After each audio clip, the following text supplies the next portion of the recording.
საღამოშვიდობის მოგესალმებით მეგობრებო. მოკლედ საინტერესო მოვლენები ვითარდება რეგიონში და მინდა ცოტა ხნით ჩემს აუდიტორიას ამ საკითხთან დაკავშირებით გავესაუბრო. მანამდე მინდა ყველას მადლობა მოგიხადოთ, ვინც ნახეთ ჩემი ბლოგი, რომელიც ეხებოდა გერმანულ-თურქულ ოკუპაციას 1918-ში. მე მესმის, რომ ეს ქართული საზოგადოების ცნობიერებაში არის საერთოდ ახალი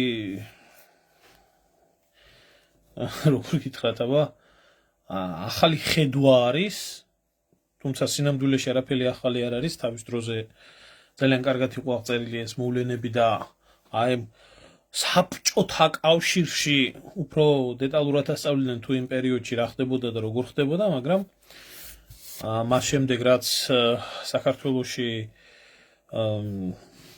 შიგ ევროპა გაიხსნა და თვით კოლონიზაციის ეს ჩაერთო ქართულ საზოგადოებას, ყველაფერი ევროპული და ყველაფერი დასავლური რო ის არის, რა ქვია, კარგი და უპირობოდ საქართველოს გადამრჩენი და ასე შემდეგ. მას შემდეგ დღემდე მისტერიად იმ პერიოდს, როდესაც საქართველო გერმანიის ვასლად იქცა და ამ ვასლობის გარდა კიდე რა ხარკი გადაიხადა საქართველომ 26 მაისის გამოცხადებასთან დაკავშირებით და მე ამ საკითხს ეს არ მომიწურია, ეს ყველაფერი მინდა გითხრათ, ბარეურმა რეგვენმა იქ დაწერა. მე მესმის ამ ხალხის, იმიტომ რომ თვითონ განათლება არ გააჩნიათ და გარემო ისეთია, პროპაგანდის ქვეშ არიან სულ და ამოიწურება მაგ თემაც. მე დაახლოებით ასე ახლოვდება ის თარიღი, რომელი თარიღსაც მინდა მიუძღვნა და კიდევ ერთხელ თვალები აახილოს ქართულმა საზოგადოებამ, თუ სინამდვილეში რა მოხდა, რა მოგვიტანეს მაშინ და რას ნიშნავდა ეს ყველაფერი. მაგრამ ვინც ნახა და გამოეხმაურა, ძალიან ბევრმა თქვა, რომ თურმე საერთოდ საქართველოს ისტორიაში ეგონათ რაღაცა იცოდნენ და არაფერი არ ცოდნიათ. მე უფრო მეტი მინდა გითხრათ, ჩვენ თითქმის ჩვენი ისტორიის ალბათ 90% არაფერი არ ვიცით. არავინ არაფერს არ ლაპარაკობს, იმიტომ რომ თავიდან ბოლომდე საქართველოს ისტორია არის პროპაგანდის და იდეოლოგიის სვერპლი და სიმართლე არ უნდა იცოდეს ქართველმა, უნდა იყოს ესე დაბრმავებული. ზოგს ბრმათ ან რუსეთი უნდა ეგონოს ჩვენი გადამრჩენი, ზოგს ევროპა უნდა ეგონოს ჩვენი გადამრჩენი, ზოგს თურქეთი უნდა ეგონოს ჩვენი გადამრჩენი და ისიც არიციან, რომ მაგალითად ესეთი მოღალატე ქართველები ყოველთვის იყო. ყოველთვის იყო, აღარ მივალ მე იმას სოლომონ პირველის პერიოდზე ბეზზე და ამგეზე არ გადავალ ნამდვილად, აგერ თუნდაც პირველი მსოფლიო ომის დროს ქართული ლეგიონი, არც ეს არ არის ნოუ-ჰაუ, ახლა უკრაინაში როა შექმნილი ქართული ლეგიონი, ზუსტად იგივე სახელწოდებით, ოსმალეთის იმპერიის შემადგენლობაში იბრძოდა საქართველოს ბჭყალებში თურქული ჯარით გასანთავისუფლებად. გაჩვენებთ მე ამ ისტორიასაც და კიდე ძალიან ბევრი საითაც არ გაიხედავ, აბსოლუტურად ყველაფერი არის სიყალბით და ტყუილით დაწერილი, ისევე როგორც აი აგერ ხედავთ 90-იანი წლებში და დღესაც როგორ ტყუილებში იწერება საქართველოს ისტორია, თუნდაც 2008 წლის ომის მოვლენები და ყველაფერი. ამიტომ პირველ რიგში განათლებაა საჭირო ადამიანმა ელემენტარულად რაღაცას შეხედოს და მე ილაპარაკოს მით უმეტეს ისეთ რთულ საკითხზე, როგორიც არის პოლიტიკა. დღეს რო ყველას პირი აქვს მოღებული და ლაპარაკობს. მე მაინც გაუგნებული ვარ ამ ხალხით.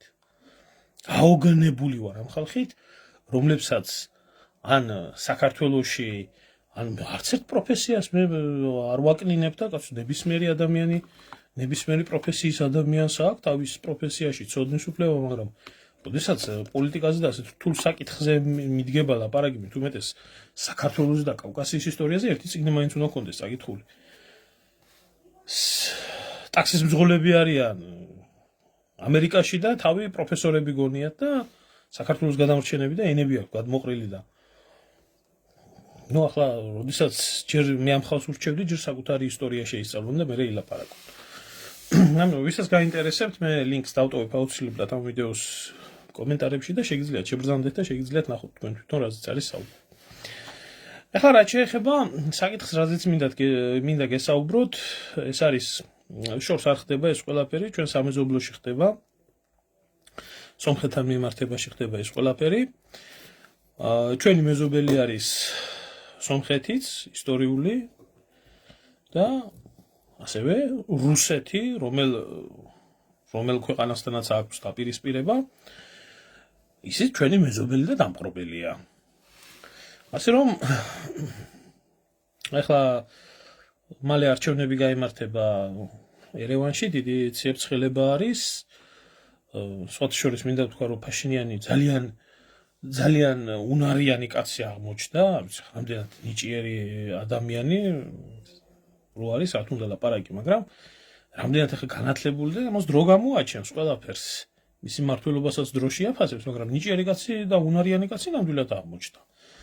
იქიდან გამომდინარე, რომ ისეთი რაღაცები მოხდა, რაც სომხეთის საზოგადოებაში ამის თქმის უფლებაც კი არ ჰქონდა არავის თავის დროზე, იგივე ყარაბაღთან მიმართებაში, იგივე სომხეთის გენოციდთან მიმართებაში, იგივე თურქეთთან საზღვრის გახსნასთან დაკავშირებით, აზერბაიჯანთან ურთიერთობების დაწყება, ესე შემდეგ, იგივე რუსეთთან დაპირისპირება, ამ კაცმა ეს შეძლო. სანამ კარგს მოუტანს სომხეთს თუ ცუდს, ამას დრო აჩვენებს. მაგრამ ფაქტია, რომ ამ ადამიანმა ის ტაბუირებული თემები, რომელიც იყო სომხურ საზოგადოებაში, ძალიან რადიკალურად დაძრა. და სხვათა შორის ბოლო დროს, რო იციან თქმა, ხოცებმა იციან განსაკუთრებით თქმა, რომ თურმე ფაშინიანი ძალიან გავს სააკაშვილს. კი, რა თქმა უნდა, შეიძლება რაღაცებში დიდი მსგავსება იყოს, იგივე კლოუნობაში, იგივე შოუმენობაში და სხვა საერთოდ შოუმენების ეპოქა არის პოლიტიკაში და აიღეთ იგივე გინდა ზელენსკი კლოუნი, აიღეთ იგივე თუნდაც ტრამპი ტიპი ჩვეულებრივი თაღლეთი, შოუმენი, კლოუნი და ახლა ესეც ამასაც აქვს ამის დიდი ნიჭი. მაგრამ საინტერესო არის რა იცით, ასეთ რთულ რეგიონში ძალიან ნიჭიერად იყენებს რაღაცებს და რა შედეგს მოუტანს ეს სომხეთს პოლიტიკა საერთოდ შედეგებით განისაზღვრება. ნახოთ ერთი რა შედეგი იქნება. ფაქტია ის, რომ ფაშინიანის მმართველობის პერიოდში ბევრი რაღაცა შეიცვალა სომხეთში, ბევრი რაღაცა დადებითად, ბევრი რაღაცა უარყოფითად. და ახლა არის ის პერიოდი, რომ ფაშინიანის ეპოქა უნდა გაგრძელდეს, ან პირიქით უნდა დამთავრდეს. ფაქტია ის, რომ რასაც ფაშინიანი აკეთებს, ეს კრემლისთვის მისაღები არ არის. და ის, რომ ფაშინიანი დასავლეთის განსაკუთრებით რჩეული გახდა, ამას მე მგონი არ ჭირდება ახლა ზედმეტი ახსნა. აგერ ტაშპანდურიც ჰქონდა, ჩასულებიც იყვნენ, მთელი შიგ ევროპა იქ იყო ჩასული, აგერ მაკრონი მასთან ერთად მღეროდა, ცეკვავდნენ, აგერ ახლა რუბიო იყო გუშინ წინ ჩასული, აგერ ტრამპ შეხვდნენ, რაღაცა იმასკენ, რაღაცა ამასკენ. ნუ მოკლედ ეს სიტუაცია არის. სიმართლე გითხრათ, ბოლო დროს ფაშინიანი კოცია გამხდარი, ომზე ელაპარაკება სულ სომხებს. ონდომი არ იყოს, ონდომი არ მოხდეს, მაგრამ ეს ომი ვისთან უნდა იყოს, იმას არ აკონკრეტებს, მაგაზე არ მიდის საუბარი და ძალიან დიდი ლაპარაკებია იმასთან დაკავშირებით, რომ რასიზმს რუსეთი სომხეთთან მიმართებაში დაიწყებს თუ არა ომს. ისეთი პერიოდი არის, რომ საერთოდ ახლა პროგნოზების გაკეთება ყველას უჭირს. მithumet ეს ბევრს არ უნდა, რომ პროგნოზები გააკეთოს, იმიტომ რომ ეს პროგნოზი მომავლისთან მithumet ესეთი რთული საკითხის ძალიან დაუფასებელი და უმადური რამე არის, რადგან თუ ახდა დიდად არავის არ ემახსოვრება პროგნოზირება და თუ არ ახდა ყველა დაიხვევს შენაც და აი შენ ეს თქვი და შეგეშალა და შეცდი და თურმე ეს არის ზემოთ აქცინებს მთელი სამყარო. ახლა საერთოდ პოლიტიკაში და ეს დრამეებში თუ იარლიკების მოკერების გეშინია, საერთოდ პირი არ უნდა გააღო, მაგრამ ზოგადად ესე არის პროგნოზი და არავინ არ იცის ჩვენ რეგიონის პროგნოზი რა იქნება. მოკლედ ახლა რა მდგომარეობა არის? ჯერ ავიღოთ რეალობა როგორია. სომხეთი, როგორც თავისი იურიდიული ვალდებულებებით, იმ ორგანიზაციებში, რაშიც არის გაწევრიანებული, ესა ევრაზიული კავშირი, ეს არის საბაჟო კავშირი, ეს არის სამხედრო კავშირი ODKB, ეს არის თავიდან ბოლომდე რუსული ორბიტა. და რუსეთის, ასე რომ ვთქვათ, სამყარო, რუსული სამყარო, სადაც რუსეთის მომხრეები და მოკავშირეები არიან გაწევრიანებული. არის ამ ორგანიზაციების წევრი. არ არის არც ერთი რომ ვთქვათ ახლა სერიოზული დასავლური ორგანიზაციის წევრი სომხეთის არც ევროკავშირის წევრი არის არც ნატოს წევრი არის და დანარჩენი ევროსაბჭოები ჰააგის კონვენციები ეს ყველაფერი მეორე და მესამე ხარისხოვანია ფაქტია რომ ამ მომენტისთვის ჩანს ასე რომ სომხეთი გამოდის რუსული გავლენის სფეროდან რუსული სამყაროს სფეროდან პოლიტიკური სფეროდან მაგრამ არ აქვს სომხეთს გარანტირებული საიმისოდ ხო დამავიწყოთ ესეთი წევრიც არის არ აქვს საიმისო გარანტია რომ ის გახდება ნატოს და ევროკავშირის წევრი ხლა ქვეყნები რომლებიც დადგნენ ყოფილი საბჭოთა ქვეყნები ამ გზაზე ამის მაგალითი ძალიან ბევრია თუ რა მოუვიდა ამ ქვეყნებს მე არ მაქვს საუბარი ბალტიისპირეთის ქვეყნებზე რომელიც მალტის ორდენის გადაწყვეტილებით და მალტის შეთანხმებით დასავლეთის ბანაკში საბჭოთა კავშირის დაშლის შემდეგ მოხდა და დანარჩენი ქვეყნები ყოფილი SNG-ს ქვეყნები ეს უნდა ყოფილიყო SNG საერთოდ თვითონ ამერიკული პროექტი იყო და რუსული პროექტი ნაკლებად უნდა ყოფილიყო დანარჩენი ამ სამყაროს წევრი მათ შორის საქართველოს რომელიც ძირფესვიანად იყო დაპირისპირებული კრემლს მაშინ გაწირა დასავლეთმა სულ ფეხებზე დაიკიდა და პირიქით ეს ცხონებული გამსახურდია სიტყვებია რომ ჩემს წინააღმდეგ მოქმედებდა ბუში და გორბაჩოვი ერთობლივი ძალით და მათ დაამხეს კანონიერი ხელისუფლება ეს მის პირდაპირ განცხადება როდესაც ის ფინეთში იმყოფებოდა ახლა რა მოვიდა ქვეყნებს რომლებიც შეეცადნენ არსებული სოფლიო გეოპოლიტიკური წესრიგის შეცვლას და ბანაკიდან ბანაკებში გადაბარგებას ამის შედეგი მოდი ჩვენი თავიდან დავიწყოთ არის საქართველო ამის შედეგს იმკის უკრაინა ძალიან დიდი და სისხლიანი მასშტაბებით ეს თავის დროზე თავზე იწვია მოლდავეთმა და სომხეთმა როგორც კი დაიწყო ფაშინიანის მოსვლიდან ამ მიმართულებით ფერადი რევოლუციებით და ეს სომხეთმაც იწვია თავის თავზე ყარაბაღის დაკარგვით გაიხარე გურამ შემოგევლე ძალიან ბევრი სამაქ ერთი წუთით გადავხვევ თვეებიდან გავცე პასუხს მერაბ კოსტავასთან დაკავშირებით თუ გააკეთე მე სიამოვნებით მოვუსვენო შენ შემოგევლე რომ იმდენი თემები მაქვს ახლა მოჭარბებული ტყუილი იქნება რომ ვთქვა რომ 3-4 ისეთ სერიოზულ ბლოგზე მუშაობ მათ შორის საინგილოდან თხოვეს რომ როგორც ტაუკლარჯეთთან დაკავშირებით იყო ბლოგი გაკეთებული საინგილოზეც უნდა გავაკეთო ის გარდა Excel-ზე მაქვს ასაკეთებელი რაღაცებს და ჯერჯერობით ფიზიკურად ვერ მოვახერხებ არ მინდა ახლა ტყუილი რო ვთქვა შენ შემოგევლე ჯერჯერობით უბრალოდ ვერ ვახერხებ ახლა მერაბ კოსტავაზე ბევრია ინფორმაცია და შეიძლება ცოტა ხნით ნახო და მე როდესაც მომიხერხდება აუცილებლად მერაბთან დაკავშირებით საერთოდ უშუალოდ აქ საკითხს სხვა ჭრილში კიდე განვიხილავ აი ეს მიიღეს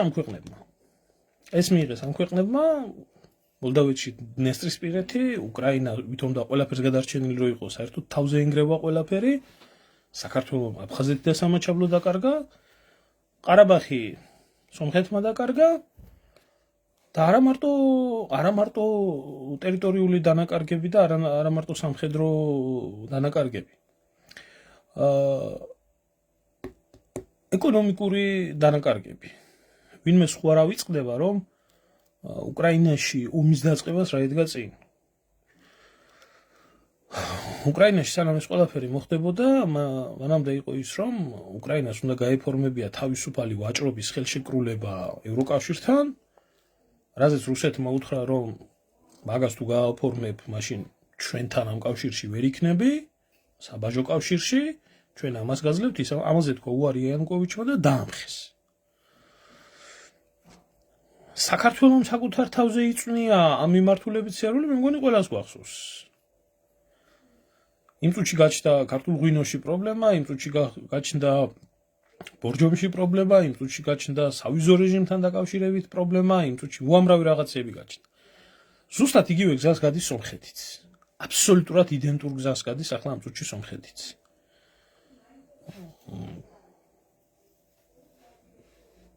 აი დღეს უკვე გუშინდა დღეს ლარსის საბაჟოზე აგერ ყაზბეგში 10-ობით თუ 100-ობით თუ არა 10-ობით სომხური მანქანა არის გაჩერებული, რომელშიც რუსეთის სანიტარულმა სამსახურმა დარღვევები აღმოაჩინა.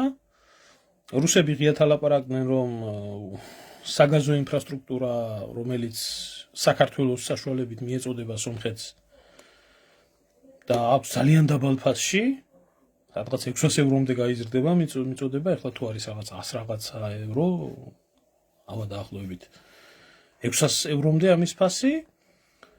თავისთავად პრობლემები შეექმნება სომხურ ბიზნესს რუსეთში, თავისთავად პრობლემები იქნება სხვადასხვა მიმართულებით, როგორც ენერგეტიკული, ეკონომიკური, ასევე სამხედრო თანამშრომლობის კუთხით, თუმცა ამ მხრივაც ერთ რაღაცა მინდა ვთქვა.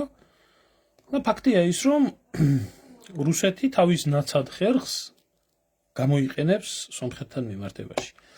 ახლა სომხეთთან რა ხდება? ფაშინიანი ძალიან ჭკვიანი აღმოჩნდა იმაში, რომ ძალიან კარგად გამოიყენა ყარაბაღში წარმოებული ომი, როდესაც რუსეთი არ ჩაერია. ან ჩაერია, მაგრამ ირიბად ჩაერია და პირიქით. საშუალება მიცა აზერბაიჯანს დაპყრობის,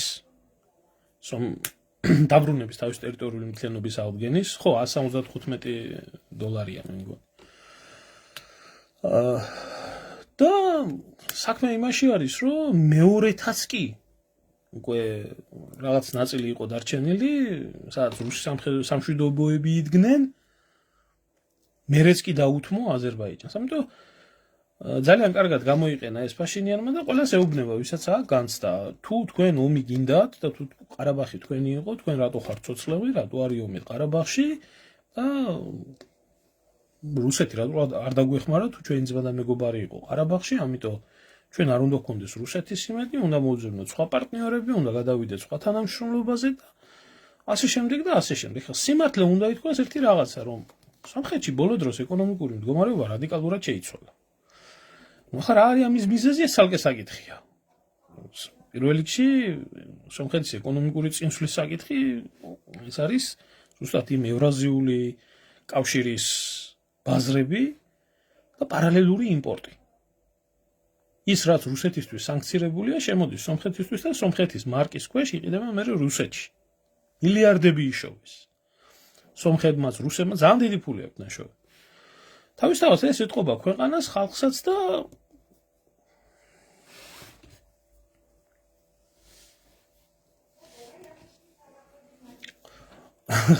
ხო ახლა ჩამოვედიო რუსეთიდან და რაც დაბლოკა პირველიო ესაა ჯემკურის წყალი. კი ბატონო, ესეც დაბლოკა, ლუდის დაბლოკა, სოფლის მეურნეობის პროდუქციაც დაბლოკა და თანდათან ეს ყველაფერი როგორც ჩვევიათ რუსებს ამას გააკეთებენ. ახლა რაში არის საქმე, ხო? აი, რაში არის საქმე? გაუძლებს სომხეთი ამ პრესს თუ ვერ გაუძლებს? თავის მხრივ ფაშინიანს თავისი პოლიტიკის შედეგად აქვს წარმატებები.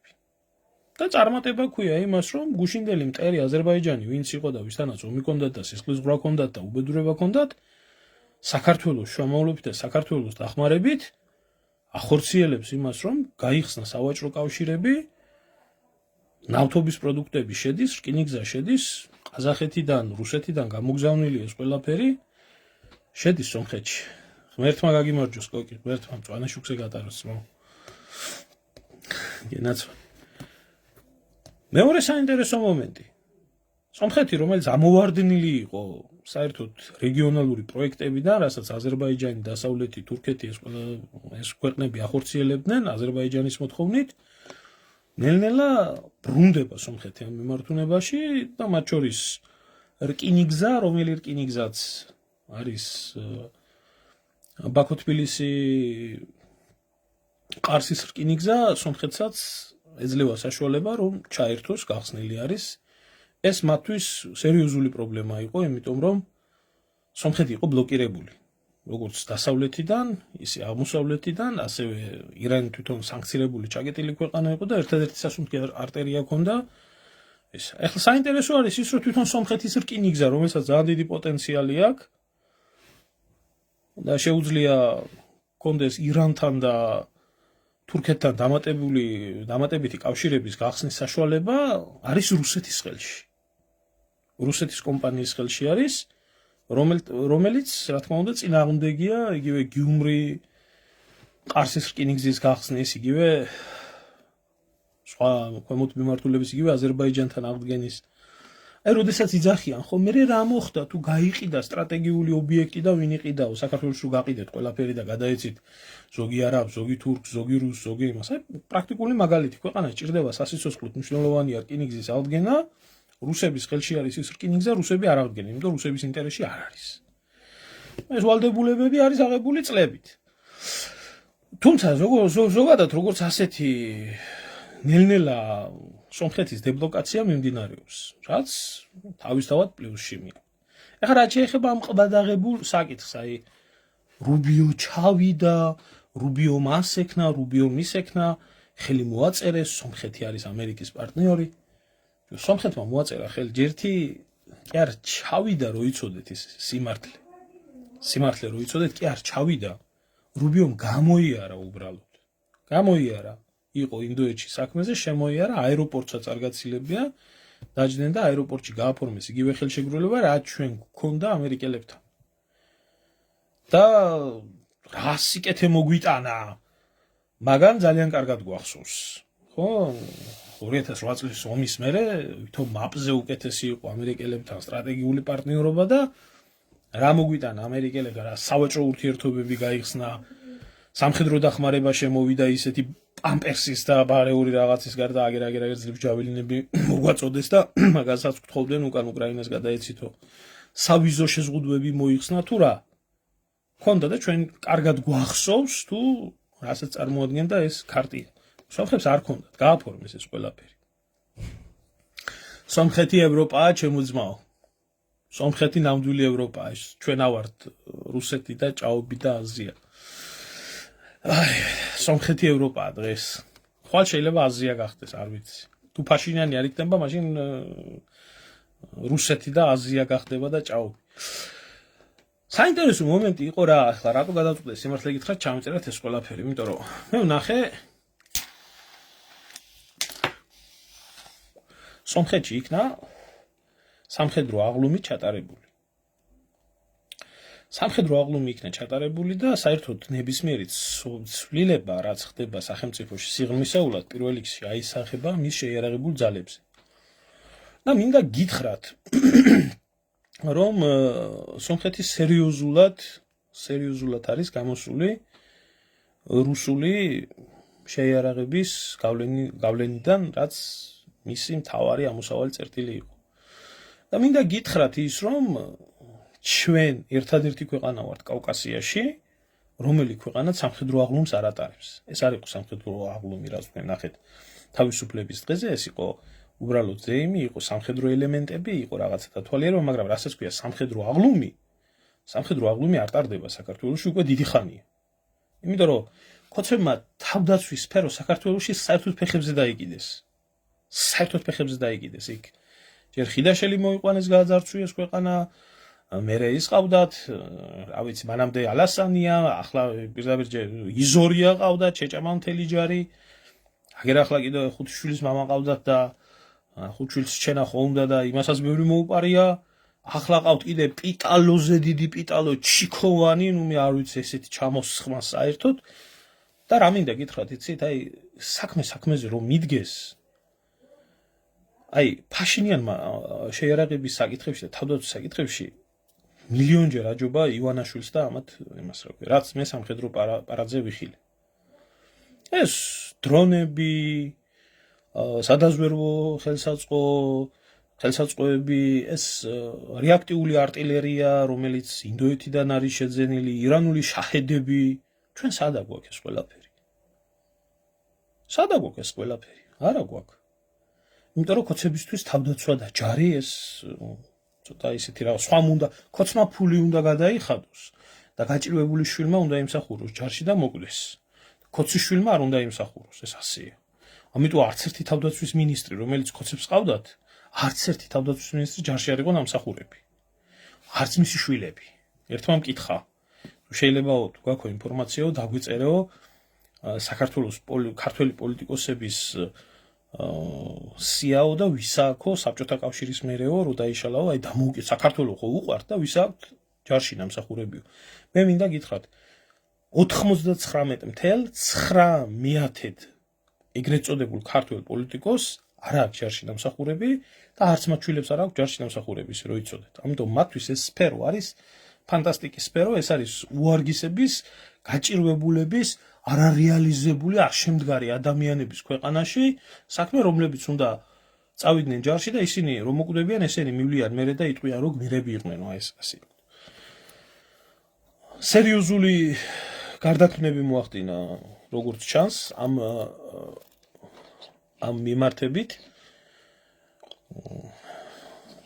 შენ შემოგევლე მე არ ვამბობ, რომ ნაცების დრო უკეთესი იყო, მაგრამ ნაცების დროს რაღაცა ჯარში კი ჭირდებოდათ პიარისთვის და კი ჭირდებოდათ რაღაცასთვის, მაგრამ ასე ნაცებს სარეზერვო სამსახურები მაინც ჰქონდათ და თუნდაც პიარისთვის და თუნდაც რაღაცისთვის. ეს საერთოდ ეგრე არის და ყველა იმ ქვეყანაში ეგრე არის, რომელსაც რეჟიმი მართავს, იმიტომ მათ ძლიერი ჯარი არ ჭირდებათ. მაგრამ აი რაც შეეხება ჯარის საკითხს, თავდაცვის საკითხს ქართულ პოლიტიკაში ყოველთვის ასე იყო და ყოველთვის ასე იქნება, მანამდე სამდე მოღალატეები იქნებიან ხელისუფლებაში. ისინი მუდამ ილაპარაკებენ გმირობაზე, ისინი მუდამ ილაპარაკებენ რაღაცა ქვეყნის უსაფრთხოებაზე, პატრიოტიზმზე, გამოვლიან ჯარის წინ, რაღაც ბრტყელ სიტყვებს დაარღვევენ, მაგრამ არასდროს არაფერს არ გააკეთებენ შეიარაღებული ძალებისთვის და არასდროს არ ეყოლება ქვეყანას ძლიერი ჯარი.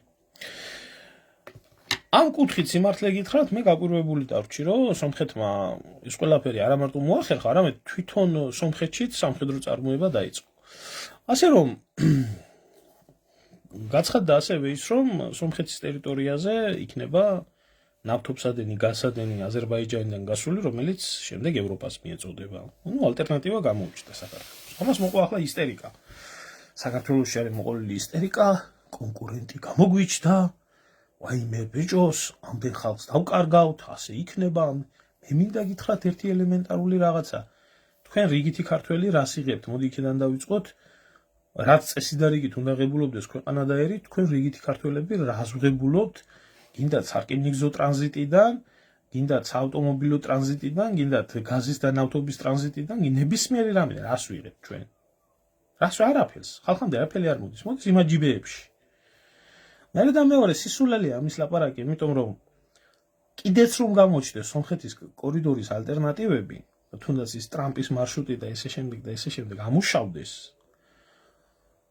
გამორიცხულია ხალხო ის ინფრასტრუქტურა ისე სწრაფად მოეწყოს, რაც პირიქით საქართველოს ალტერნატივა გაჩნდება, რაც არსებობს. მერე და მეორე იმაში არის საქმე, რომ საქართველოს ინფრასტრუქტურა თუ ისე გადაეწყო, რასაც ქვია, ერთი სარტყელი, ერთი გზა და განსაკუთრებით ირანის ომმა აჩვენა, რომ კავკასიის დერეფანი იყო ყველაზე სტაბილური და უსაფრთხო დერეფანი, იმიტომ რომ რუსეთი დაკეტილი იყო, ირანში ომი იყო, არაბეთის ნახევარკუნძულზე ომი იყო, ყველგან უბედურება იყო, ერთადერთი რომელი დერეფანიც იყო ყველაზე მოკლე და ყველაზე სასიცოცხლოდ მნიშვნელოვანი, ეს იყო საქართველოს საჰაერო სივრცე, საქართველოს და აზერბაიჯანის.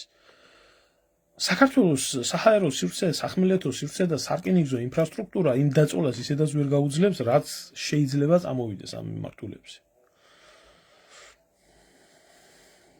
არაფერი არ აქვს, იმიტომ ყავს ნაცი და კოცი.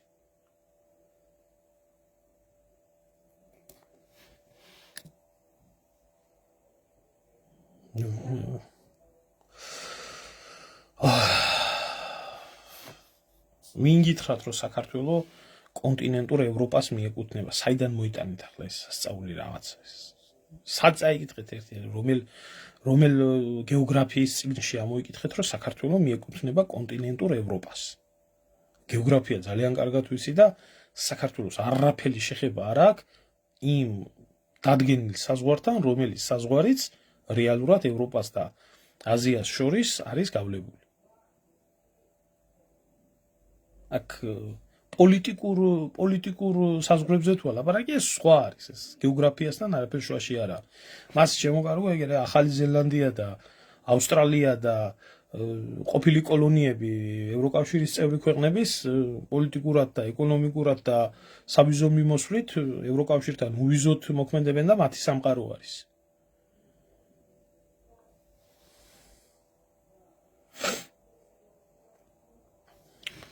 არ ვიცი ქალბატონო ჯერჯერობით მოტყუებულ ალიევს მე ვერ ხედავ რომ ალიევი რამეში არის მოტყუებული მე ნამდვილად ვერ ხედავ მაგას რომ ალიევი რამეში არის მოტყუებული მისი ქვეყნის პოლიტიკა და მისი სახელმწიფოს პოლიტიკა ძალიან კარგად მიყავს და ვისურვებდი ისე რომ საქართველოს და ჩვენ ქვეყანას და ჩვენ წაგვეყვანოს პოლიტიკა ისე როგორც ალიევს აქვს წაყვანილი იმიტომ რომ ალიევების მმართველობის ქვეშ ხავინმეს მოწონს თუ არ მოწონს აზერბაიჯანის მოსახლეობა 10 მილიონს გასცდა ტერიტორიული მთლიანობა აღდგა შეხედეთ ეკონომიკას შეხედეთ შეიარაღებულ ძალებს შეხედეთ მათ ექსპანსიას და განსაკუთრებით საქართველოში ჩვენი ქვეყანა და ჩვენი მთავრობა მაგათი ვასალია მე მოტყუებულ ალიევს ჯერჯერობით ვერსად ვერ ხედავ ვერც რუსეთთან მიმართებაში ვერც თურქეთთან და ვერც სომხეთთან მიმართებაში და არ ვიცი თქვენ თუ ხედავთ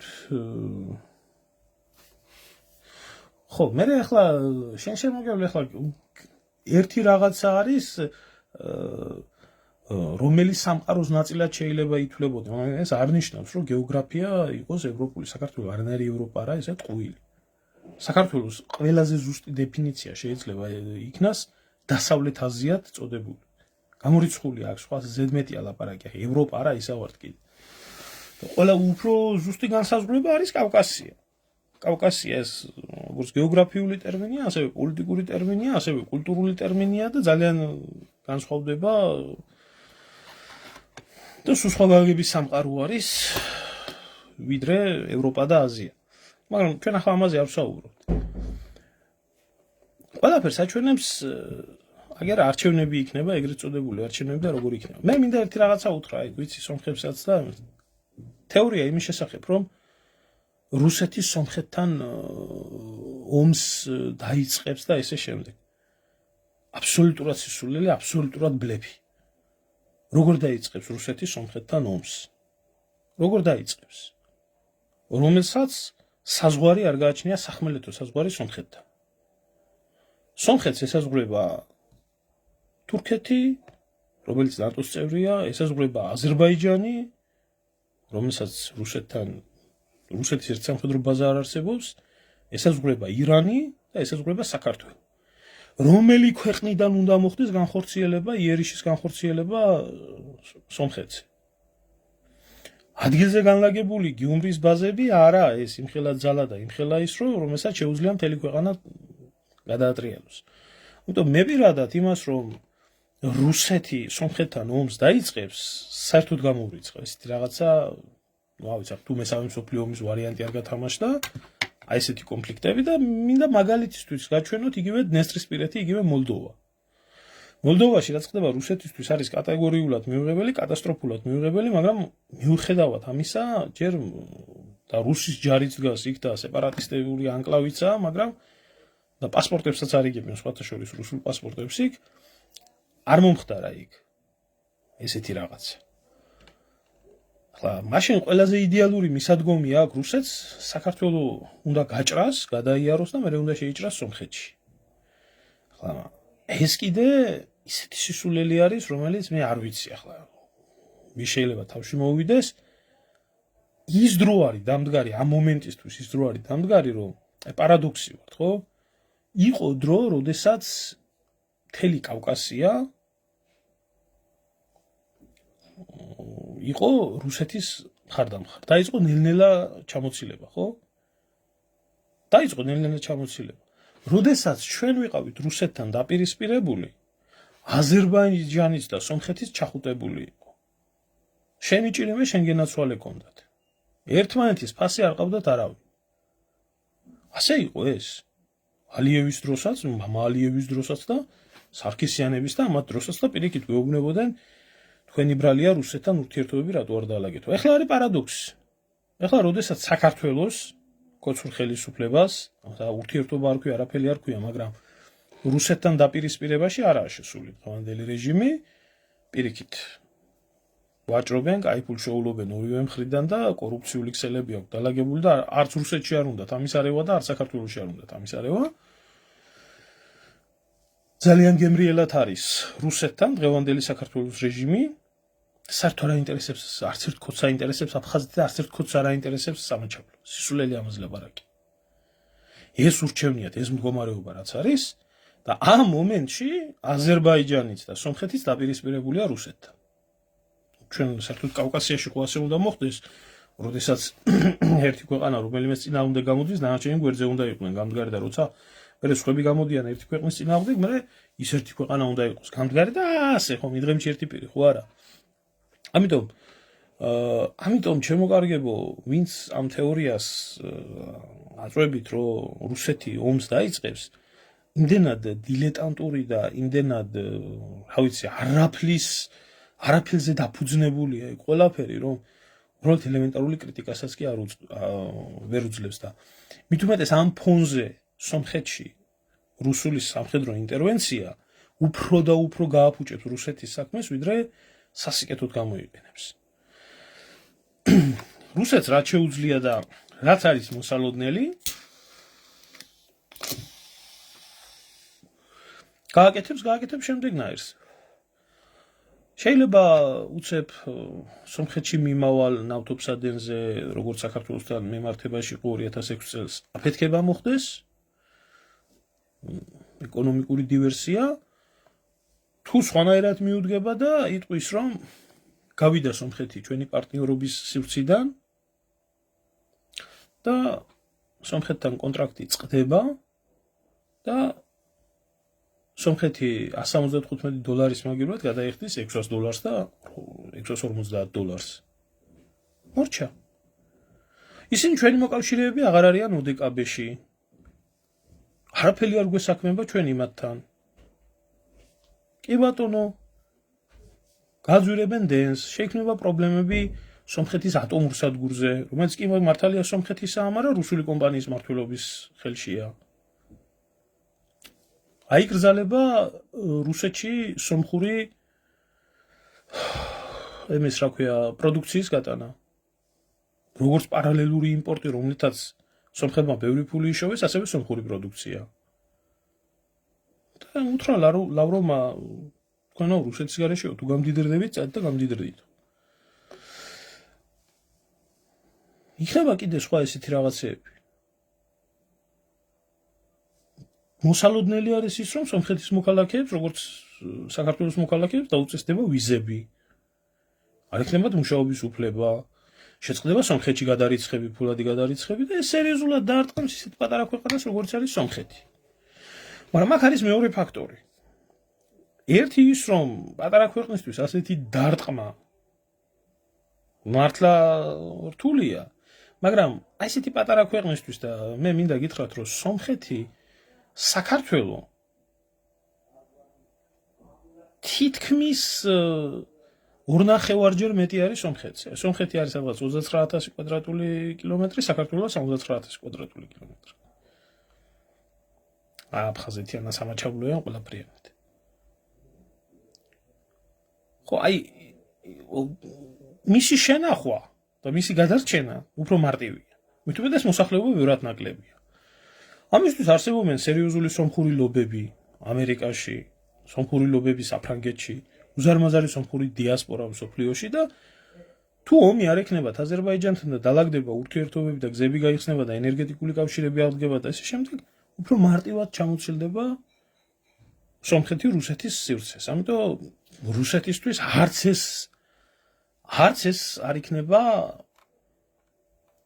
ასე რომ ვთქვათ, ხელმისაწვდომი. ეხლა თუ ფაშინიანს გადააგდებენ, მაშინ რა შეიძლება ამ ყველაფერს მერე მოყვეს, ამას ვნახავთ, რომ მე მეეჭვება, იმიტომ რომ საქმე იმაში არის, მე აქაც მაქვს სომხეთთან ურთიერთობა და იქაც მაქვს საუბრები და არ მგონია რომ ფაშინიანი გადააგდონ. ფაშინიანი სომეხი ხალხის პირდაპირ გეტყვით რა, დღესდღეობით სომეხი ხალხის რჩეული ლიდერია. მე არ ვიცი ეს რა შედეგს მოუტანს საერთო ჯამში სომხეთს, მაგრამ ეგრეა. თუ დარჩება, მოუწევს რუსეთს თანამშრომლობა იმ ხელისუფლებასთან, რომელიც არის. არ ვიცი, ის რომ ახლა მოდი ისტორიაზე თუ გადავალთ და მოდი ახლა ისტორიულად თუ ვილაპარაკებთ ბევრ რაღაცეებზე, მაშინ ეს სხვა საკითხი არის. მაგრამ თუ დღესდღეობით ვილაპარაკებთ და თუ დროის ამ მონაკვეთში ვისაუბრებთ, საერთოდ ატყდება ახლა სომხების მიმართ ის, რაც თავის დროზე იყო ქართველების მიმართ რუსეთში ატეხილი. რომ სომხებმა მათ უღალატეს, რომ სომხები თურმე ახლა როგორც ქართველები იყვნენ ცუდი, ისე ცუდები არიან, რომ თურმე სომხები ეშვაკები არიან, ასექნეს, ისექნეს, ჰაი, ხუი და ვითომ რუსეთი ამაში დამნაშავე არა. მე მინდა გითხრათ, რომ ეს პოლიტიკა, საერთოდ, რასაც კრემლიდან ატარებენ, რუსეთის პოლიტიკა, განიცდის მარცხს და ყოველთვის არის განწირული დამარცხებისკენ მშვიდობიანობის პერიოდში მარტივი გამოსავლის გამო. იმიტომ რომ ის ორიენტირებული არის კლანობრივ კორუფციულ კლანებზე და რეალურად არ ითვალისწინებს ერის ინტერესებს. ისევე როგორც იყო ეს ყველაფერი საქართველოში. აი, სიტუაცია როგორი იყო? ესე იგი, ცუდი იყო სააკაშვილი, ცუდი იყო მთელი ქართველიერი. საქმეზე რომ იდგებოდა, სააკაშვილი პირდაპირ რუსეთიდან გამოგზავნილი კაცი იყო, თვითონ კაგების ჯარში ნამსახურები, ბიძა კაგების გენერალი, მრჩევლები, მინისტრები, ვაშაძე იყო თუ ის იყო, რა ქვია, აყოფია თუ ბენდუქიძე და ესენი პირდაპირ რუსეთის ისინი აღმოჩნდებოდა, რომ შიდა კლანური განხეთქილება მოხდებოდა ამათში და დამნაშავე იყო ქართველიერი. მოხდებოდა რაღაცა უბედურება და ამას ქართულ-რუსულ ურთიერთობებზე კონდა კატასტროფული ასახვა და დღეს რომ მაგალითად რუსეთში განსაკუთრებით ახალგაზრდობა პარასოცხას აგინებს რუსეთს და ზიზღის მეტი არაფერს არ გრძნობს. ამაში რუსეთის ხელი ძალიან დიდი არის. იმიტომ რომ როდესაც ქართველერს დაუპირისპირდები სააკაშვილის გამო, როდესაც ქართველერს ამჯობინებ კოკოიც და ბაგავშს, როდესაც გამწარებ, ხო? რაც დაითესება ის მოიმკება. ესეა. და მე ამის შემოტრიალება უკან ძალიან ძნელია. და მარტო ელაპარაკო იმას, რომ აი წარსულში ჩვენ გადაგარჩინეთ თურქებიდან და ესე მარტივად არ ხდება. დღეს ის დრო არის, რომ არა მარტო საქართველოში, თვითონ რუსეთშიც არიციან საკუთარი ისტორია წესიერად. არიციან. და დიდი განსხვავება სიმართლე გითხრათ, მე ახლა გრიშაუნიანი რო გამოვადა პუტინს თუ დაუწყებდა გინებას ნალბად არ მეგონა, მაგრამ იდეოლოგიური განსხვავება, ახლა სიმართლე გითხრა, მე დღევანდელ პუტინს და დასავლეთ შორის არაფერი არა. ორივე კაპიტალისტური, ორივე ლიბერალური ქვეყნები არის და რუსეთს ეს ყველაფერი აქვს ფასადურად. ზუსტად იგივე მოხდება სომხეთთან მიმართებაში. და მე როდესაც იციან, ხმა ყველამ რუსეთს როგორ უღალატა, ყველაფერი უნდა დააბრალონ იმას, რომ თავიანთი კორუფციული კლანები, რომელი კორუფციული კლანები წავთ, იმათზე კი არ უნდა გაკეთდეს რეალურად აქცენტი უნდა გაკეთდეს ერზე. ქოცების კორუფციული კლანი, რომელი კორუფციული კლანიც არის ღრმა კავშირში რუსეთთან, მათი და მე მინდა გითხრათ, რომ აბსოლუტურად ყველა არშევარნაძის დაწყებული, ცხონებული ზვიაც მოდი ნუ შევეხებით მის პატიოსანსულს, ეს ვერავინ ვერ დააბრალებს ვერავისთან ალიანსს და გარიგებას და გამორიგებას, თურმე ისე თავის დროზე რო იცოდეთ რუსეთის კაცს ეძახდნენ ზვიას და კაგების აგენტს. პრეზიდენტი რო იყო, მაშინ განსაკუთრებით ეს ბოკერია და ბერძენიშვილები და ესენი. აბსოლუტურად ყველა იყო რუსეთთან კავშირში. თან ღრმა კავშირში. შევარდნაძეც, სააკაშვილიც და ესეც. და პრობლემა საქართველოში რა მოხდა? საქართველოში მოხდა პრობლემა ის, რომ ეს პოლიტიკანები ერთმანეთს ლანძღავენ აგინებენ. და ქართველიერის პრობლემა როგორიც იყო აფხაზეთში და სამაჩაბლოში და დანარჩენ მიმართებაში, იგივე პრობლემა დარჩა. და ეს ამ პრობლემის მოგვარებაზე არ უფიქრიათ, არავის არ უფიქრია არც თბილისში, არც მოსკოვში. მოდის დღემდე და გაგრძელდება ასე, ეს მერე რჩება ცნობიერებაში ხალხის და ახალგაზრდა თაობა იზრდება. ახალგაზრდა თაობას, რა თქმა უნდა, მას დიდი სიხარულით უწყობენ დასავლეთიდან ხელს. მაგრამ მე მინდა ერთი რაღაცა უთხრა სხვათა შორის. ივანაშვილს ერთი რაღაცა მინდა უთხრა. წილა გონიათ. აი ქოცებს მინდა უთხრა. ძალიან არასწორად ფიქრობთ იმას, რომ თქვენ შეგიძლიათ თქვენი ერის მიმართებაში როგორ ხორულათაც იქცევით, ასე მოიქცეთ და რუსეთის იმედი გქონდეთ. რატო გეუბნებით, იცი? აი გქონიათ მასეთი ისტორიული მაგალითები. აიღეთ ეს ისტორიული მაგალითები. აი მაგალითად იგივე თქვათ ისეთი სიტუაცია იყო ასლანაბაშიძის შემთხვევაში. არ გაწირეს? იგივე ნაცებთან მიმართებაში? ეგ საქართველოში. აიღეთ ელემენტარული უკრაინაში. რა ხდებოდა უკრაინაში? ზუსტად იგივე სიტუაცია იყო. მთელი რუსეთი გვერდით ედგა, ვითომდა იანუკოვიჩის კლანს. და კი ბატონო, გადაარჩინეს იანუკოვიჩიც და გაიყვანეს და რა? იანუკოვიჩი გადაარჩინეს და რუსი და უკრაინელი გადაეკიდა სიკვდილის სიცოცხლით ერთმანეთს. ხო და ესეთი შემთხვევები ბევრია. და ქოცებს ტყილა გგონიათ თქვენ. რომ რადგანაც გექნებათ რუსეთთან ახლო და მეგობრული ურთიერთობები, ამით შეინარჩუნებთ ხელისუფლებას. ნუ ახლა სომხური დიასპორა რას ფიქრობს? დასავლეთის სომხური დიასპორა ტრადიციულად არის აფილირებული დასავლეთის სპეცსამსახურებთან და დასავლეთის მთავრობებთან და რუსეთის ძალიან დიდი სომხური დიასპორის დიდი ნაწილი არის, რა თქმა უნდა, კრემლთან და ემათთან, იგივე როგორც ქართველობა. მაგრამ ახლა საზღვარი რო გქონდეს, ერთი ფეხის გადასადგამი საზღვარი რო გქონდეს რუსეთს სომხეთთან, ჩათვალეთ, რომ ომი გარდაუვალი იქნებოდა. უამრავი მიზეზი მოიძებნებოდა საიმისოდ, მაგრამ არ არის ეს რეალობა. ამიტომ მე ვფიქრობ, აი დღესაც სხვათა შორის ბელორუსიამ, ყაზახეთმა, რუსეთმა და სხვა ევრაზიული კავშირის წევრმა ქვეყნებმა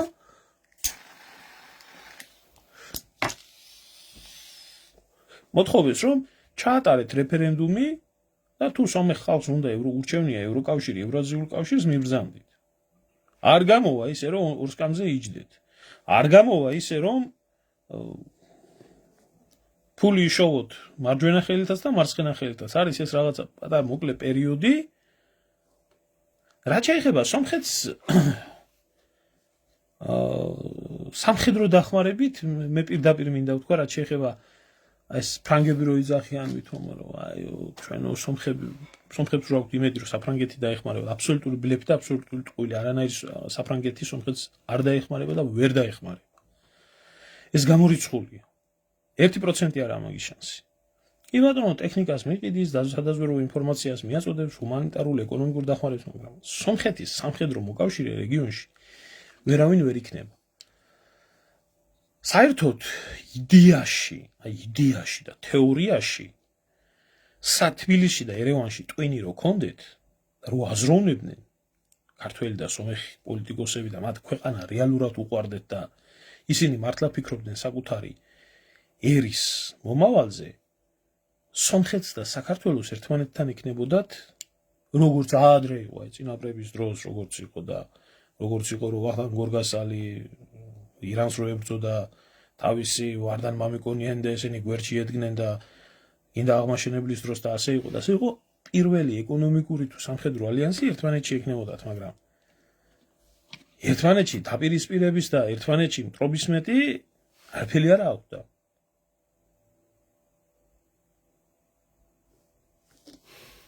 ეს არის მოლოდი. ეხლა რამდენად იმოქმედებს ეს ყველაფერი საქართველოზე? თქვენ თუ გონიათ, რომ ქართული და სომხური კლანები ერთმანეთში გადაბმული და გადაბსყნული არა ეს კორუფციული სქემები, ძალიან შემსტარხართ. ასია ეს. სხვათა შორის სომხეთიდან გამოტანილი სპილენძი და ოქრო საქართველოში შემოდიოდა და ჩინეთთან იყიდებოდა თავისუფალი ვაჭრობის იმით. უზარმაზარ მილიონებს შეულობდნენ. რო იცოდეთ, ქართველები და სომხები. რა თქმა უნდა, ახლა სომხეთს თუ სერიოზული პრობლემები ექნება, ჩვენ გვექნება კარგად. ჩვენზეც არ იმოქმედებს კარგად ეს. არანაირ. რაც შეეხება იმას, რომ სომხეთი გადაბარგდეს და იქცეს თურქული სამყაროს წევრად, ეს არ ვიცი ახლა, ეს თვითონ სომეხი ერისთვის არის მიუღებელი. თუ არა ალტერნატივა ახლა სომხები რომ ქრისტიანები არ იყვნენ და არ კონდეთ ისტორიული დაპირისპირება თურქეთთან მაშინ ალტერნატივა იქნებოდა და თვითონ სომხეთისთვისაც უკეთესი იქნებოდა თუ ჩაერთვებოდა ის თურქული ქვეყნების და მქონდა მე ამ დღეების წინ დიდი თურანის პოლიტიკაში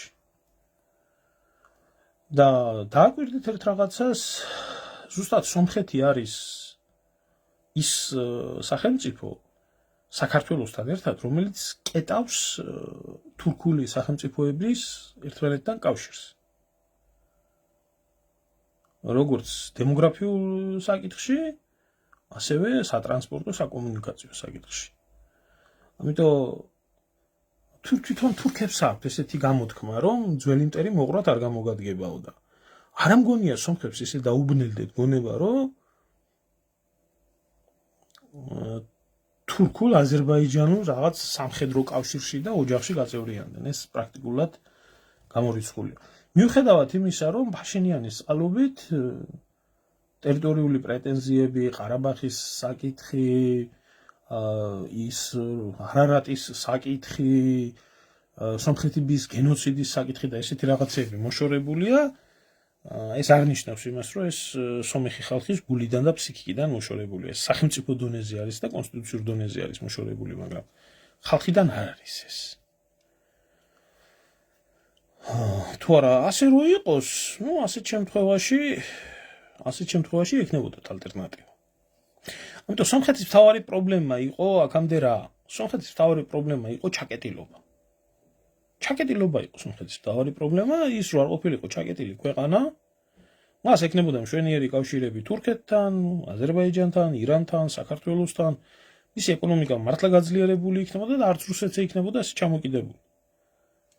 მაგრამ ის პოლიტიკა რა პოლიტიკას დაიჭირეს ყარაბაღის დაპყრობის გამო და ყარაბაღის გარდა კიდე 7 რაიონის გამო ამ ქმედება მათწლეულების მანძილზე მოუტანა სომხეთს ეს შედეგი და ვერ გამოიყენეს ეს უზარმაზარი ბონუსი რომელიც ჰქონდათ ვერ გამოიყენეს თორე არსებობდა თეორია და არსებობდა ყარაბაღის გაყოფის ახლა მე ვინა ვარ სომხეთს ჭკუა რო ვასწავლო კაცო ჩემი ქვეყანა ამ დღეშია და ამდენი შტერი და დებილი მყავს მაგრამ რაღაც თეორიულად განვიხილავ, თეორიული განხილვა იყოს ამ ყველაფრის და ჩემ აზრს გამოვხატავ.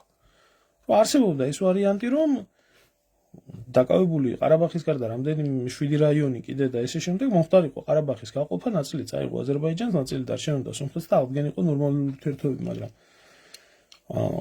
მანამდე ვინც იყო ყარაბაღის კლანის პოლიტიკოსები ხელისუფლებაში, მათ უარი თქვეს ამ ყველაფერს. ნუ მიიღეს ის შედეგი, რაც მიიღეს და ახლა დღევანდელი შედეგიდან გამომდინარე ფაქტია ის, რომ სომხურ საზოგადოებას წლების მანძილზე ამოუვიდა ტყელში ეს უმცროსი ძმის და რუსეთზე დამოკიდებულების პოლიტიკა და მთელი ამ ხნის მანძილზე რუსეთთან თბილი-ტკბილი ურთიერთობების დაკავება, ძმობის რაღაცის შენარჩუნება და როდესაც ეს ყველაფერი ხდებოდა იმისთვის, რომ როდესაც იქნებოდა ყარაბაღის საკითხი დამდგარი, რუსეთი დაეხმარებოდა. ნუ რუსეთი არ დაეხმარა. მე არ მიკვირს რომ არ დაეხმარა ეს არც იყო გასაკვირი, იმიტომ რომ იგივე ის ოდკბ ძალიან ბევრი რო იძახის სხვათა შორის საქართველოში Y ექსპერტი რო იძახის, არ არის ეგრე, იმიტომ რომ ოდკბ-ში გაწევრიანებული სომხეთისთვის ზუსტად იყო მონიშნული საზღვრები, სად გადიოდა სახელმწიფო საზღვარი და სადამდე იღებდა პასუხისმგებლობას ოდკბ-ს ორგანიზაცია და იმის იქეთ ოდკბ-ს ორგანიზაციას არ ჰქონდა რანაირი ვალდებულება სომხეთის პოლიტიკა დაეცვა. მაგრამ აბოლებდნენ ახლა ამის ხალხს, რომ აი ჩვენ თუ გვინდა ყარაბაღი შევინარჩუნოთ, ჩვენ რუსეთთან უნდა ვიყოთ ასე. აღმოჩნდა ისე რომ არიან რუსეთთან ასე, საბოლოო ჯამში რუსეთმა მიცა საშუალება აზერბაიჯანს რომ დაებრუნებია ყარაბაღი და შერჩათ ჩაკეტილი სომხეთი. ნახოთ. ფაქტია რომ დღესდღეობით სხვა რეალობა არის. და მე მინდა ერთი რაღაცა გითხრათ, კიდე აი არ გინდოდეთ არასდროს მეზობლის ცუდი. არც ცხოვრებაში და არც პოლიტიკაში. იმიტომ რომ მეზობლის უბედურება მერე შენთან გადმოდის. აი სომხეთი საქართველო და აზერბაიჯანი, ამიერკავკასიის სამი ქვეყანა თუ ჩამოაყალიბებს რაღაც ეკონომიკური კავშირის, რაღაც ენერგეტიკული კავშირის, რაღაც ფორმას, სამხრეთ კავკასიის ფორმას და მშვიდობიანი თანაცხოვრობის და ერთმანეთის ინტერესში შევა, ამ სამი ქვეყნის ინტერესში შევა უსაფრთხოება, სტაბილურობა, ეკონომიკური კავშირები და ასე შემდეგ და დარჩება ის მტრობა წარსულში და მშვიდობიანობით გადაწყდება ბევრი რაღაცეები. ამით მხოლოდ და მხოლოდ სამივე ქვეყანა მოიგებს. რა ვიცი, ამდენად მოხერხდება აგერ დრო, აგერ ესენი და აგერ ჩვენ. არ ვიცი.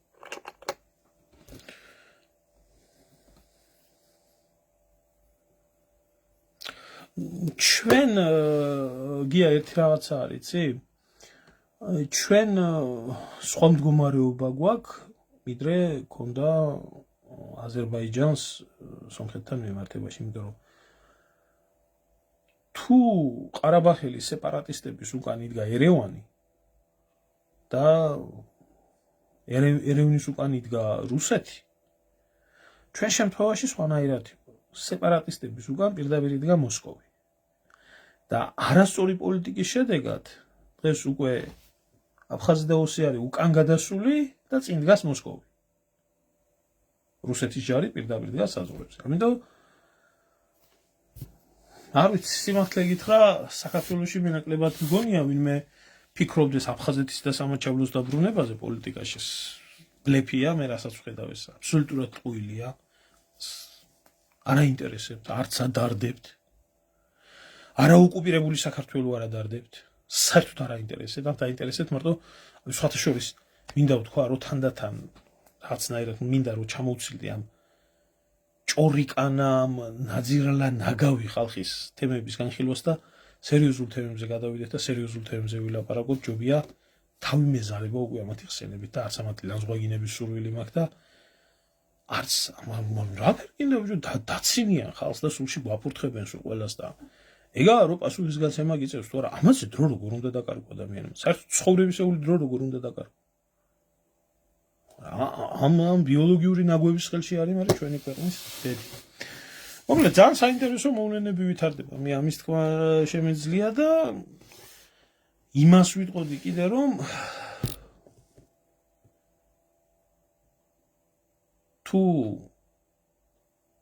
ქართულ, სომხურ, აზერბაიჯანული რაღაც დერეფანი და კავშირი იქნება, რა არა მარტო დასავლეთი აღმოსავლეთის მიმართულებაზე, ასევე ჩრდილოეთის სამხრეთის მიმართულებაზე, კავკასიის რეგიონში რადიკალურად შეიძლება როგორც ეკონომიკური, ასევე დემოგრაფიული ძალიან სხვა ბალანსი და კავკასიის რეგიონი გახდება მთელი მსოფლიოსთვის, არა კიდევ ერთხელ მთელი მსოფლიოსთვის გახდება დაპირისპირების და ომის და უბედურების გზაჯვარედინი კი არა. იქნება ეკონომიკური ინტერესების თანხვედრის რეგიონი, რომელი რეგიონის არევა არც ერთი მეზობლის ინტერესებში არ იქნება. ამისკენ უნდა წავიდეთ საერთოდ და ნორმალური ხელისუფლება რო იყოს საქართველოში, კავკასიური პოლიტიკით დაიწყებდა მის დღის წესრიგს და არა იმას, რომ ვაშინგტონში რა თქვეს და არა იმას, რომ იმაში რა თქვეს, რა ქვია, ბრიუსელში რა თქვეს და სადღაც კიდე.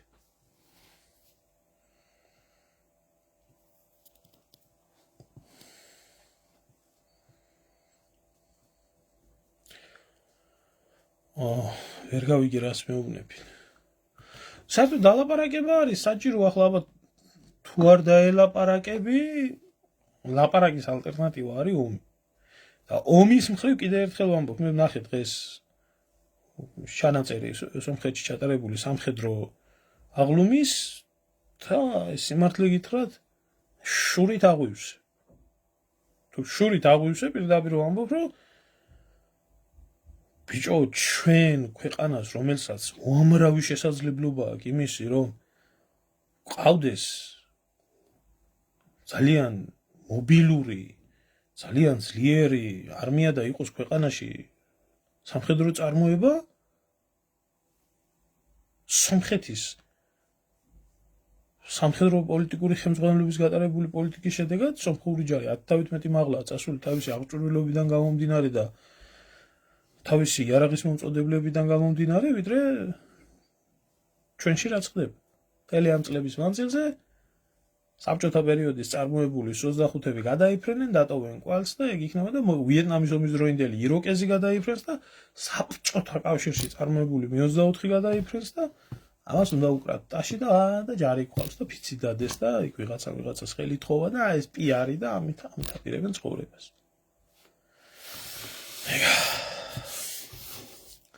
აგი შემოკარგებო ამის თქმა მინდოდა, რა ვიცი თუ ვინმეს რაიმე კითხვები გაქვთ, დამისვით რა ვეცდები გაგცეთ პასუხი.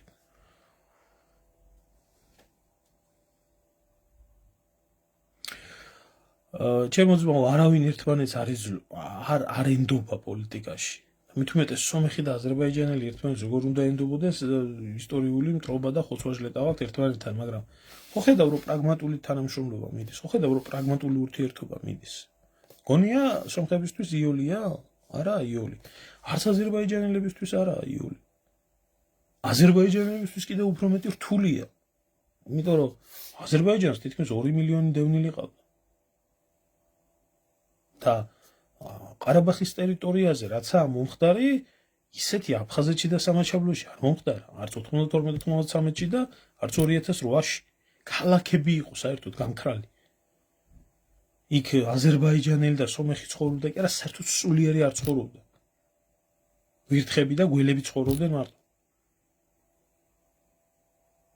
120,000-იანი, 200,000-იანი ქალაქები იგივე აგდამი მაგალითად.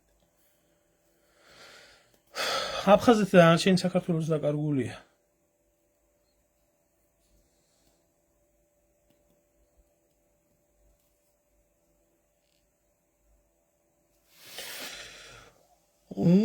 შემოძმაო ახლა გაედინება შენ შემოგევლი, აბა ვინც აყავს ეკონომიკური პარტნიორი და ვის კავშირშიც არიან, იმათგან მიედინება და იმათგან გადის, აბა ეგ არაა გასაკვირი.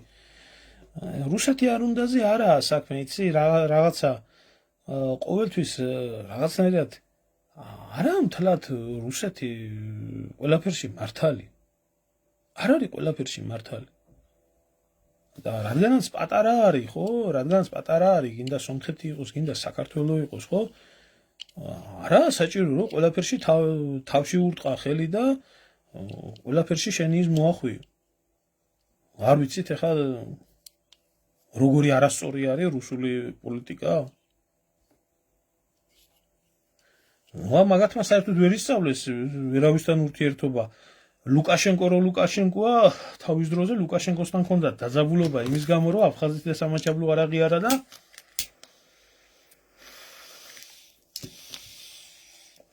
ლუკაშენკომ უთხრა, რომ თქვენ ნიჭი გაქვთ, საერთოდო მოყვარე მტრად გადაიკიდოთ. ცოტა აკლდათ და ლამის ბელორუსიასთანაც ომს დაიწყებდნენ.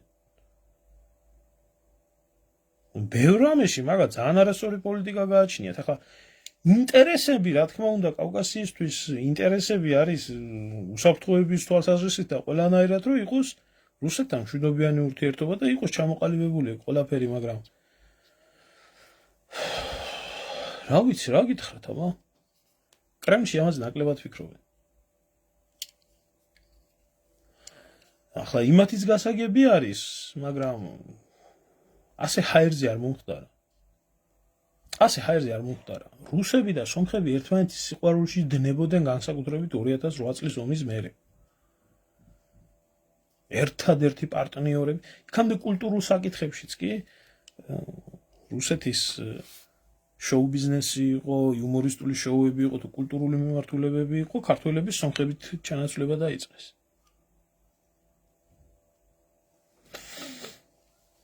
და ეხლა სომხეთ თუ რუსეთს აქვს ინტერესები, სომხეთსაც აქვს თავისი ინტერესები, ხო? არ უნდა სულ ჩაკეტილი იყოს, არ უნდა სულ ასე იყოს, რის გამოც თავშეკავებული იყო და რის გამოც იყო წყნარად, ის უკვე სანამ დაკარგავდა, მანამდე ქონდა დიდი გავლენა, თორემ როდესაც დაიკარგა ყარაბახი, რა უშლით ახლა აზერბაიჯანელებთან ურთიერთობას. ეგ არის.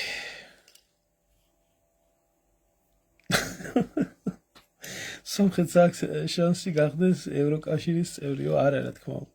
არანაირი შანსი არ აქვს სომხეთს რომ გახდეს ევროკავშირის წევრი. 1%-იც კი არა. და საერთოდ სომხეთი საინტერესო არის ევროკავშირისთვის საქართველოსთან გამომდინარე. თუ საქართველოსთან გაუფუჭდება ურთიერთობა, საერთოდ დაკარგავს სომხეთი ყველანაირ ღირებულებას ევროკავშირთან. არ არის ეგრე რომ მარტო თურქეთთან გახსნის და შავი ზღვა იქაც არ ხდება ეს. მაშინ უნდა შეისწავლო ის ინფრასტრუქტურა, უნდა შეისწავლო ის კავშირები, რომელიც არის გინდა საგზაო, სადერეფნო ასე შემდეგ. არ არის ეგრე. საქართველოთი არის სომხეთი ძალიან მნიშვნელოვანი იმისთვის, რა ქვია. იმიტომ რომ ეს ქვეყანა არის, რომელსაც ზღვაზე გასასვლელი არ გააჩნია. კიდევ სხვა ბევრი პრობლემები.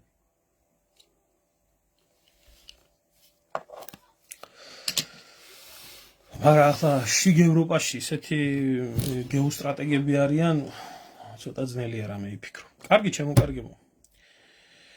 დაგემშვიდობებით ახლა და ნახოთ აბა საინტერესო თემები, რომელსაც გაინტერესებთ, მალე ახალ ბლოგებს შემოგთავაზებთ უფრო ისტორიულ კონტექსტთან დაკავშირებით.